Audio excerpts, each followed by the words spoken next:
मैं किसी पद पे रहूं या ना रहूं, मैं राजस्थान की जनता और नौजवानों की सेवा अपनी आखिरी सांस तक करता रहूंगा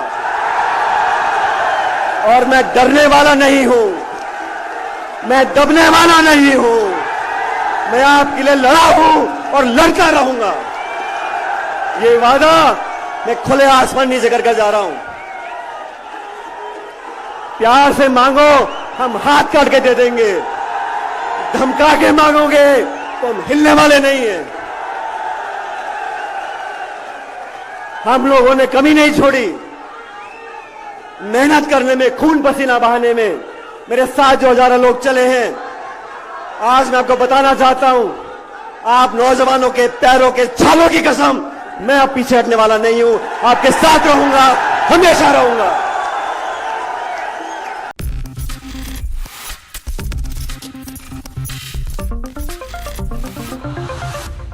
राजस्थान कांग्रेस में सियासी संकट दिन प्रतिदिन गहराता ही जा रहा है। पूर्व डिप्टी सीएम सचिन पायलट और मौजूदा मुख्यमंत्री अशोक गहलोत के बीच की सियासी जंग अब तक नहीं थमी है। ऐसे में यहाँ पर सवाल यही खड़े हो रहे हैं कि आखिरकार पार्टी हाईकमान का क्या कुछ अहम फैसला हो सकता है। पार्टी हाईकमान आखिरकार क्या कुछ अहम फैसला जल्द से जल्द सुना सकती है। नमस्कार, मैं प्रांशी राठौर और आप देख रहे हैं नेक्स्ट 9 न्यूज। दरअसल हम ऐसा इसलिए कह रहे हैं कि 11 अप्रैल के दिन सचिन पायलट अनशन पर बैठे। 11 से 15 मई तक जनसंघर्ष यात्रा उन्होंने निकाली और अजमेर से जयपुर तक वह पद यात्रा पर रहे। उस दौरान सचिन पायलट ने डंके की चोट पर कहा था कि आपके पैरों के छालों की कसम, इस बार दबूंगा नहीं, झुकूंगा नहीं, पीछे नहीं हटूंगा। जी हां, उन्होंने यहां पर उन लोगों से कहा जो उनके समर्थन में पद यात्रा करते हुए नजर आए थे, जिनके पैरों में छाले तक पड़ गए।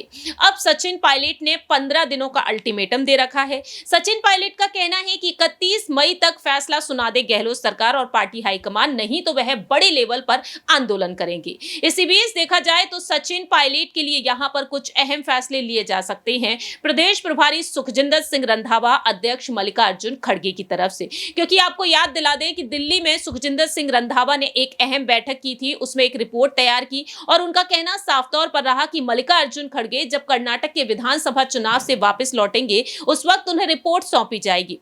उनका कहना साफ तौर पर रहा कि जब उन्हें रिपोर्ट सौंपी जाएगी तब वह कुछ अहम फैसला सुनाएंगे। लेकिन सुखजिंदर सिंह रंधावा जो सचिन पायलट के खिलाफ कार्रवाई कराना चाहते थे, उनका साफ तौर पर कहना यह भी रहा कि कार्रवाई होगी, लेकिन बाद में उनके सुर बदलते हुए नजर आए। राहुल गांधी, प्रियंका गांधी ने कार्रवाई के लिए साफ तौर पर इनकार कर दिया, लेकिन सुखजिंदर सिंह रंधावा के सुर बाद में बदल गए। वह कहते हैं कि पायलट उनके छोटे भाई हैं, उनके पिता और मेरे पिता का बॉन्ड काफी अच्छा था, बहुत ही गहरी दोस्ती थी और सचिन पायलट से मैं फोन पर भी बातचीत कर चुका हूं।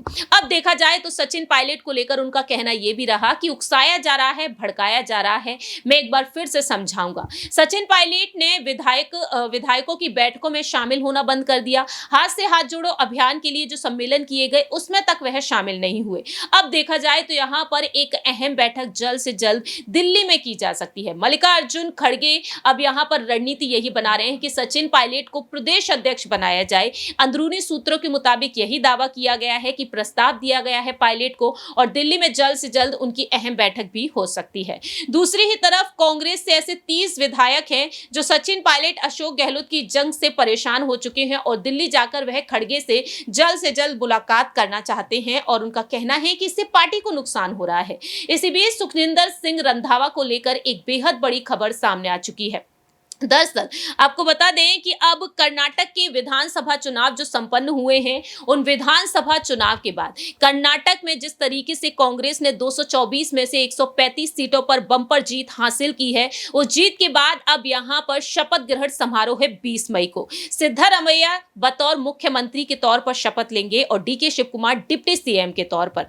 ऐसे में सवाल यहां पर यह खड़ा होता है, क्या कर्नाटक के बाद राजस्थान के मुख्यमंत्री पद की दावेदारी के लिए यहां पर पर कुछ अहम फैसला सुनाया जाएगा। इस बार अशोक गहलोत को एक बार फिर से आगे किया जाएगा या फिर सचिन पायलट से जो वादा किया वो वादा पूरा किया जाएगा, क्योंकि कर्नाटक की स्थिति भी राजस्थान जैसी ही नजर आने लगी है। ऐसे में देखा जाए तो यहां पर 2 दिन से जारी है रंधावा का राजस्थान का दौरा। अब वह जयपुर का दौरा कर सकते हैं। पायलट के दौरे की रिपोर्ट वह आलाकमान को सौंप सकते हैं। 2 दिनों से कांग्रेस के प्रभारी सुखजिंदर सिंह रंधावा जयपुर के दौरे पर हैं और इसलिए निरस्त हो रहा है। जब तक कर्नाटक का फैसला नहीं होता, राजस्थान को लेकर कांग्रेस राष्ट्रीय अध्यक्ष से चर्चा नहीं कर सकते हैं। कर्नाटक के फैसले के बाद रंधावा या तो राजस्थान आकर पायलट की पैदल मार्च को लेकर प्रदेश कांग्रेस अध्यक्ष गोविंद सिंह डोटासरा के साथ बैठकर रिपोर्ट तैयार करेंगे या फिर रिपोर्ट दिल्ली मंगाकर उसे मल्लिकार्जुन खड़गे को सौंपेंगे। सचिन पायलट के मुद्दे पर पार्टी क्या फैसला लेती है, मल्लिकार्जुन खड़गे ही तय करेंगे।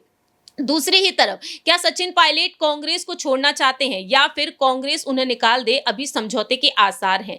सचिन पायलट की जो पद यात्रा रही, अब देखा जाए तो 3 मांगे रखी गई हैं, उन पर वो कायम है। ये 3 मांगे हैं, वसुंधरा राजे सरकार में हुए भ्रष्टाचार की जांच के लिए उच्च स्तरीय कमेटी बने, भ्रष्टाचार और पेपर लीक के लगातार घटनाओं के कारण वर्तमान आरपीएससी का पुनर्गठन हो और चयन प्रक्रिया के लिए स्पष्ट और संस्थापक मापदंड और पारदर्शिता सुनिश्चित हो। पेपर लीक से प्रभावित युवाओं को उचित आर्थिक मुआवजा दिया जाए और इन तीनों मांगों पर अशोक गहलोत 15 दिन में कार्रवाई करेंगे, ये नहीं लगता। और ऐसे में यहां पर देखा जाए तो पुनर्गठन भी करना असंभव नजर आ रहा है। तो ऐसे में सवाल यही है, क्या पायलट जानबूझकर ऐसा कर रहे हैं? उन्होंने जानबूझकर अल्टीमेटम दिया है। पायलट पर कार्रवाई को लेकर अब यहां पर सियासी संकट तेज होता हुआ नजर आ रहा है, क्योंकि सचिन पायलट अब आंदोलन भी कर सकते हैं। तो ऐसे में यहां पर आलाकमान की नजरें टिकी हुई हैं सचिन पायलट के हर एक कदम पर। जानकारी दे दें कि सचिन पायलट को लेकर ये अहम दावे भी किए जा रहे हैं कि सचिन पायलट अब यहां पर पार्टी छोड़कर यहां पर नई पार्टी का गठन कर सकते हैं। जिस तरीके से हनुमान बेनीवाल ने उन्हें साफ तौर पर ऑफर दिया कि अलग हो जाइए, कांग्रेस छोड़ दीजिए, अपनी पार्टी का गठन कीजिए और मुख्यमंत्री पद की दावेदारी के लिए खुद को आगे कीजिए। दूसरी ही तरफ यहां पर यह दावे भी किए गए हैं कि सचिन पायलट की पार्टी का नाम आर अक्षर से शुरू हो सकता है।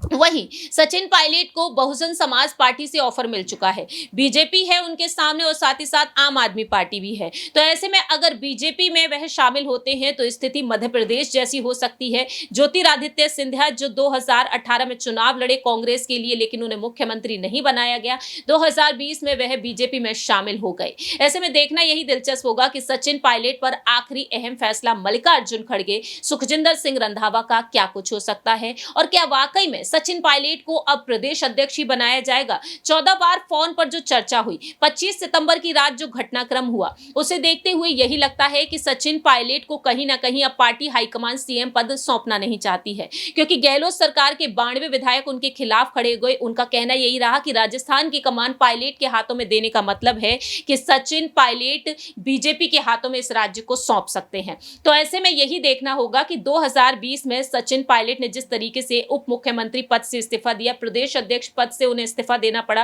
क्योंकि उनके बगावती तेवर देखने को मिले थे। एक बार फिर से कहीं ना कहीं सचिन पायलट के बगावती तेवर फिर से देखने को मिल सकते हैं, क्योंकि उनसे वादा किया गया 2.5 साल तक अशोक गहलोत, 2.5 साल तक सचिन पायलट सीएम कुर्सी पर बैठेंगे। अब देखते हैं कि आखिरकार क्या कुछ होता है, क्योंकि राजस्थान के विधानसभा चुनाव में अब महज 6 महीने का वक्त रह गया है और सचिन पायलट को मुख्यमंत्री बनते हुए देखा तक नहीं गया है। लेकिन आपकी क्या कुछ राय प्रतिक्रिया है इस पूरे ही मामले पर, यह आप कमेंट सेक्शन में बता सकते हैं। तब तक के लिए आप देखते रहिए नेक्स्ट 9 न्यूज। इसके आगे मुझे कुछ बोलना नहीं है, क्योंकि यही वसुंधरा जी की सरकार में मैंने 12 से झालावाड़ 100 किलोमीटर की पदयात्रा, किसान न्याय यात्रा निकाली थी। उस समय की सरकार ने बहुत कोशिश की। कलेक्टर, एसपी, बीडीओ, तहसीलदार, पटवारी, मास्टर, पूरे सरकार का महकमा लग गया था लोगों को रोकने के लिए। लोग रुके नहीं, किसान यात्रा हुई और उस सरकार को हमारे किसानों की मांग को मांगना पड़ा।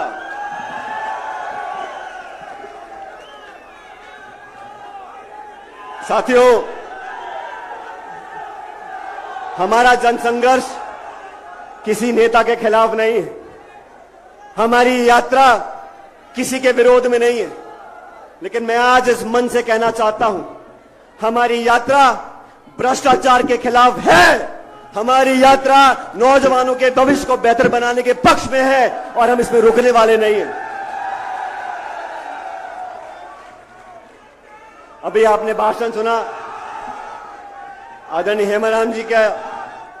कुछ दिन पहले हम सब बाड़मेर गए थे और हेमाराम जी बहुत कम बोलने वाले व्यक्तियों में से हैं, लेकिन आज मैं उनका भाषण सुन रहा था। ये कहां की नीति है? अपनी पार्टी के नेताओं को बदनाम करो और भाजपा के नेताओं का गुणगान करो, ये चलने वाला नहीं है।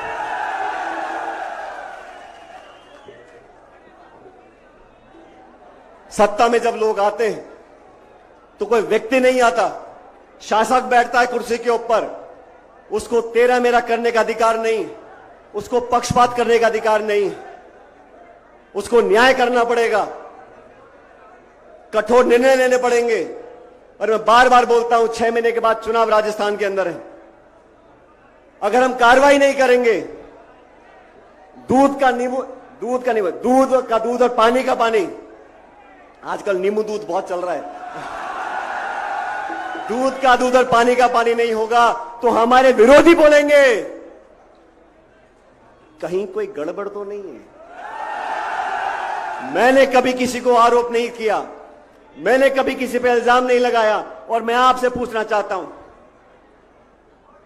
मेरे मुंह से कभी किसी के खिलाफ एक बुरा शब्द निकला? मुझे बताओ। और मैं आपसे पूछना चाहता हूं, मेरे खिलाफ गाली देने में कोई कमी रखी क्या है? चुन चुन कर मुझको भला बुरा कहा गया, मेरे को कोई चिंता नहीं। आप मुझको गाली दो, अपमानित करो, आरोप लगाओ, मुझको हमारे साथियों को इससे भी निचले स्तर के आरोप लगाओ, हमें कोई चिंता नहीं। लेकिन इस लोकतंत्र में जो आज आप सब लोग बैठे हो, आप ही गणेश हो, आप ही जनार्दन हो और आपके आशीर्वाद से